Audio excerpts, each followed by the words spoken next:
Así empieza Duncan en El Caballero de los Siete Reinos. Y así acaba siendo. ¡No hay caballeros de verdad entre vosotros! Buenos días, tardes o noches, dependiendo de cuando veas este vídeo. Hoy os voy a hablar sobre El Caballero de los Siete Reinos, una serie que llegó sin hacer casi ruido y ha ido calando entre el público. El boca a boca ha hecho que esta serie se establezca como uno de los lanzamientos más exitosos de HBO, pero ¿por qué? Pues eso es algo que quiero desarrollar en este vídeo. Hace ya tiempo que vivimos una grave crisis creativa. La constante injerencia política en el mundo del entretenimiento ha hecho que, en general, la calidad de los productos baje. Es por eso que cuando salen cosas como Welcome to Derry o esta misma serie, llaman la atención. El éxito de esta serie muestra que el público no es tonto y sabe lo que quiere. En esta serie hemos visto lo de siempre, refiriéndome a lo que hace que una producción triunfe. Una construcción de personaje sólida, un tratamiento de la historia cariñosa y además algo que llevo defendiendo desde hace tiempo, que no se necesitan presupuestos infinitos para crear algo de calidad. De hecho, la falta de este provoca que los creativos tiren de ingenio para llegar a su objetivo, lo que crea, paradójicamente, un producto más creíble que otro hecho con morteradas de dinero. En este vídeo analizaremos la creación y evolución de Duncan como personaje, el enfoque de la historia, las diferencias con otras obras similares en lo que afecta al tratamiento de secundarios, cómo ésta se ha centrado en lo importante y por qué en apenas 6 episodios de 30 minutos cada uno ha dejado al público suplicando por más. ¡Comencemos!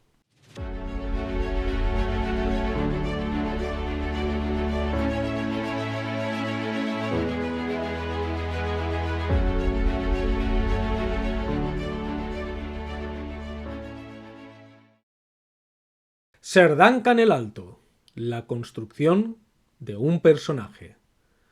No son pocos los que al comenzar la serie y ver una escena tan escatológica se preguntan si es necesario. Puede que no hiciese falta ser tan gráficos, vale, pero sí, es necesario mostrar al personaje así. En los últimos años estamos cansados de ver películas y series donde sus protagonistas son unidimensionales. Personajes que no evolucionan a lo largo de la historia que protagonizan.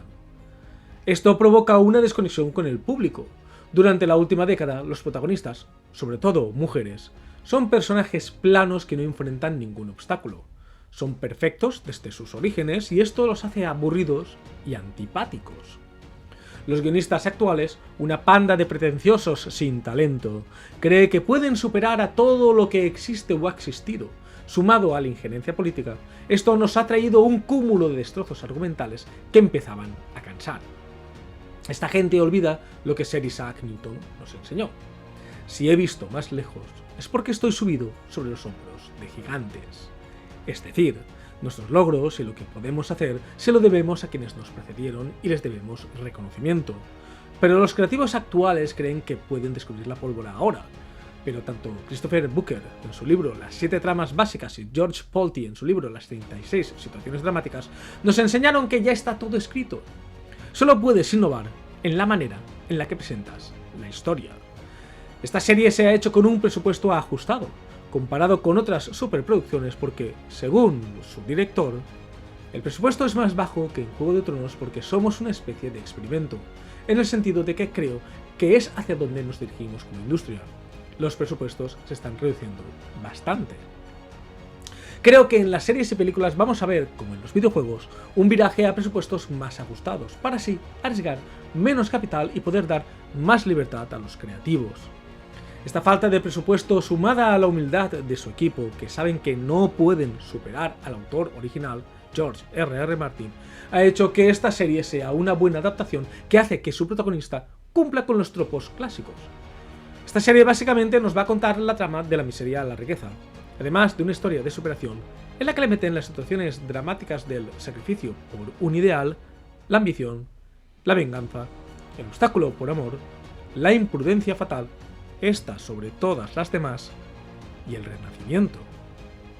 Estas situaciones, junto con los obstáculos que se le presentan, hacen al personaje creíble y provoca la empatía en el espectador. ¿Cómo nos plantea la serie estos elementos clásicos que hemos visto infinidad de veces? pues a su manera.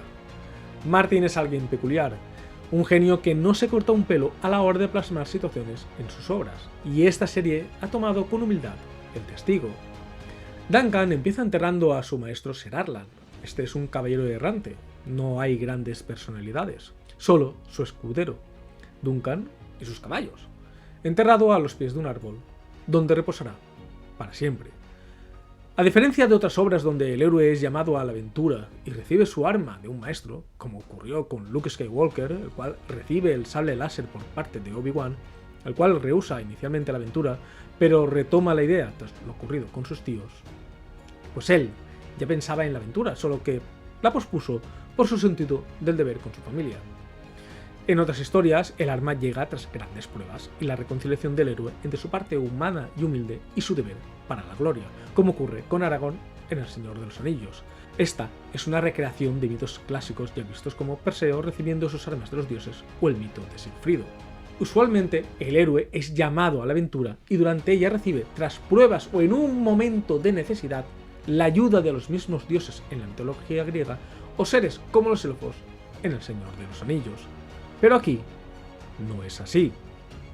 Duncan se queda con el arma y el escudo por puro pragmatismo.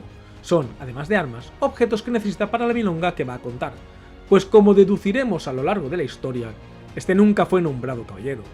Es lo que se le ocurre, pues es un superviviente, una rata acostumbrada a improvisar, y alguien que hasta ahora no sabía hacer nada más que seguir a otro. Se le ocurre, pues, hacerse pasar por caballero, participar en una justa, para así ponerse a las órdenes de otro señor, y así ir tirando. Tras la decisión, Duncan empieza su camino y esta vez no lo acompaña la música de Juego de Tronos, sino una melancólica, para reflejar su soledad y la esencia del caballero errante, la sencillez.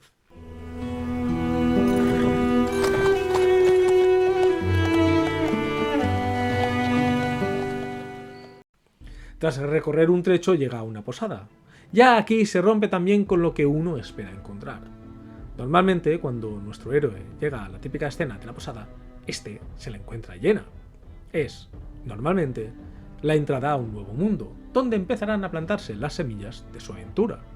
Pero aquí, Duncan es recibido por un lugar vacío, salvo por la posadera y un borracho en una mesa. Nada más. Antes de entrar, conocemos a otro protagonista, Egg, un mozo de cuadras que ya por su interacción intuimos irá con Duncan. A la salida de su cena en la posada, este es descubierto montando el caballo de nuestro protagonista, lo que lo enfurece, y tras una conversación, el pequeño se ofrece a ir con él, el cual rechaza el ofrecimiento. En esta escena, nuestro protagonista se enfrenta a la prueba de la confianza, la cual, esta vez, no es superada, y retoma su viaje a solas. Al llegar al torneo, este se enfrenta a la situación de la súplica, ante la imposibilidad de demostrar que es un caballero. Necesita el aval de otro. Es aquí donde, al retornar de su infructuoso día, se reencuentra con Egg, el cual, tras una conversación, esta vez sí es aceptado como escudero. Va conociendo a otros personajes como Lionel Baratheon y Raymond Fossoway, los cuales conectan con nuestro personaje. En su búsqueda de aprobación se enfrenta a las burlas de las prostitutas, las cuales ponen a los caballeros a su nivel, añadiendo que él además es un triste, el cual las enfrenta, reclamándoles que solo quiere que le ayuden, nada más. Otra prueba superada que va creando su carácter. Duncan intenta ejecutar las virtudes caballerescas de manera íntegra en un mundo donde ser caballero y el honor empiezan ya a tener poco sentido. Se ve irónicamente que su escudero sabe más que él en casi todo, y las conversaciones que tiene va creando el lazo entre ellos. La constante búsqueda le lleva a estar desesperado, pues nadie tiene la más mínima intención de reconocerle, pues no recuerdan a su maestro. Es en una de esas oportunidades, en las que se cuela donde están llegando los Targaryen, que tras ser descubierto escuchando a escondidas, se lanza por fin y decide exponer su caso ante el mismísimo rey, el cual no está para tonterías, pues sus hijos han desaparecido. Es Baelor, en esta escena, la que se nos introduce como personaje al admitir que recuerda a Ser Arlan y reconoce en Duncan a un caballero. Este da su visto bueno y por fin puede participar en las justas.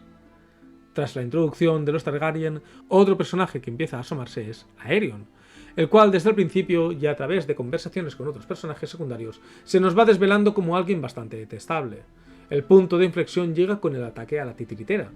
Esta ha estado haciendo representaciones a lo largo de los episodios y Duncan se muestra interesado románticamente por ella. En la obra que desata la tormenta, estos representan a un caballero derrotando a un dragón, lo cual enfurece a Aerion y este le empieza a romper los dedos. Egg, que estaba allí presente, va a buscar a Duncan, el cual, al ver lo que está ocurriendo, no duda ni un instante en atacar al Targaryen y enfrentarse a toda su escolta. Solo la intervención de Egg, el cual se desvela como un miembro de la familia, uno de los hijos desaparecidos del rey, impide que acaben con su vida. Tras lo acontecido, este se enfrenta a otro problema, cuya solución parcial le es facilitada por Baelor: un juicio por combate. Aquí se da una diferencia con la saga de Juego de Tronos. Cuando se reclama el juicio por combate, esto ocurre de manera épica. Demando un juicio por combate.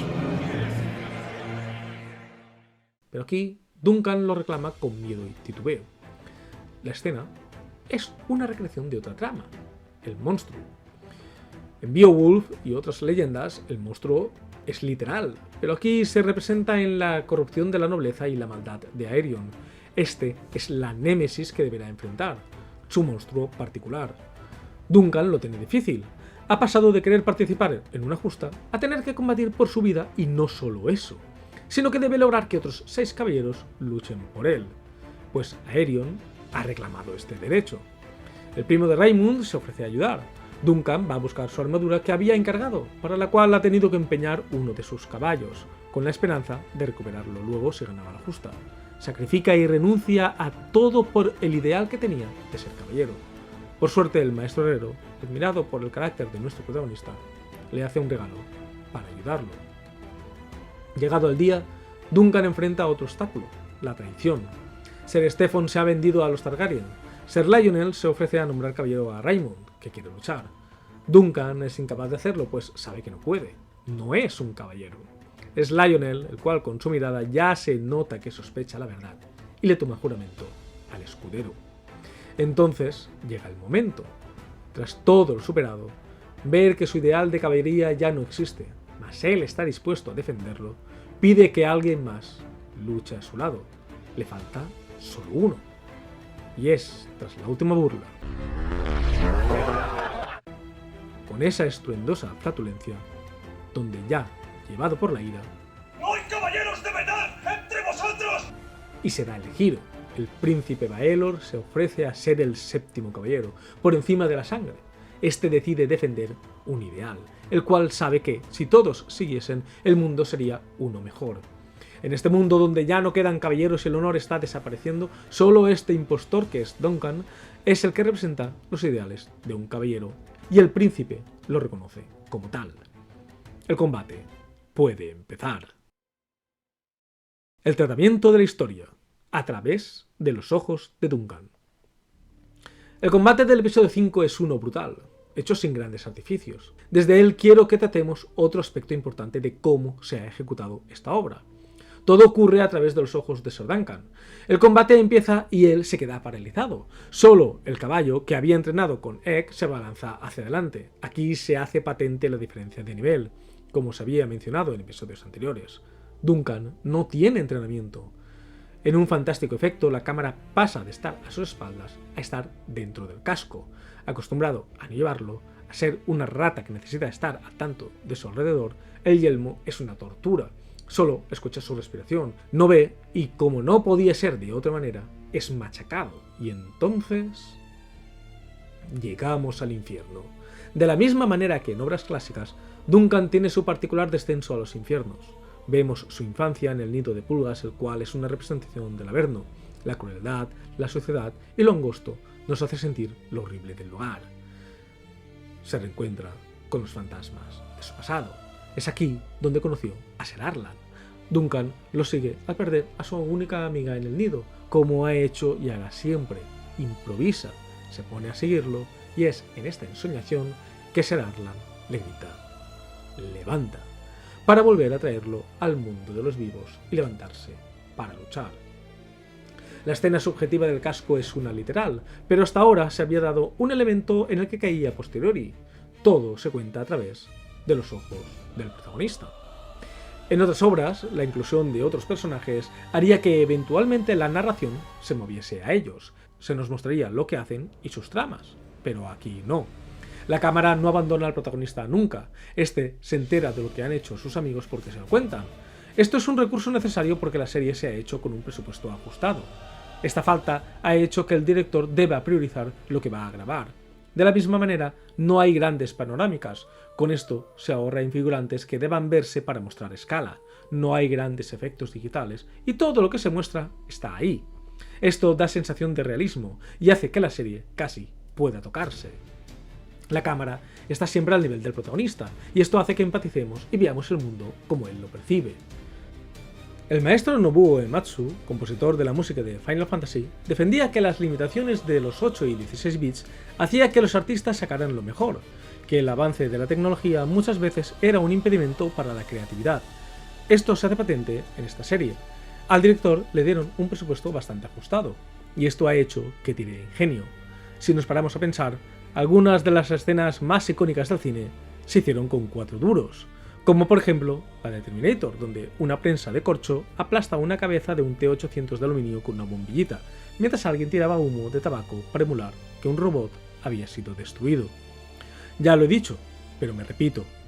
Últimamente a los estudios y desarrolladores de videojuegos se les estaba yendo la cabeza con los presupuestos.